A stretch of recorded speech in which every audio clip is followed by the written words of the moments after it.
తరువాతి రోజుల్లో ప్రముఖ నిర్మాత దర్శకుడు అయిన ఎల్వి ప్రసాద్ గారు తొలిసారి ప్రధాన పాత్ర ధరించిన చిత్రం రోహిణీ వారి సత్యమే జయం. ఈ సినిమాకి సత్యమే జయం అను ఘరానా దొంగ అని, ఆనెస్ట్ రోగ్ అని కూడా ప్రచారం చేశారు. ఘరానా దొంగ మాస్ టైటిలు, సత్యమే జయం క్లాస్ టైటిలు.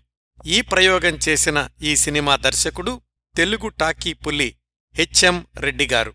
ఈ సినిమాలో దొంగే హీరో. ఆ పాత్ర పోషించింది ఎల్వి ప్రసాద్ గారు. ఇది జానపద ఛాయలున్న సాంఘిక చిత్రం.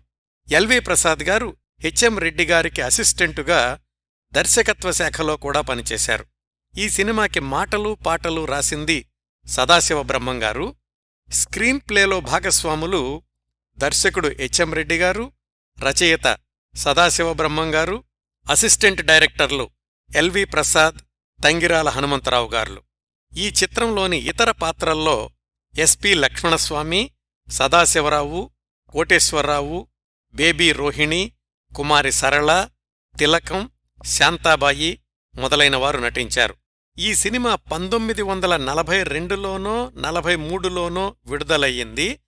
ఖచ్చితమైన విడుదల తేదీ కానీ పత్రికా ప్రకటనలు కానీ లభ్యం కావడం లేదు.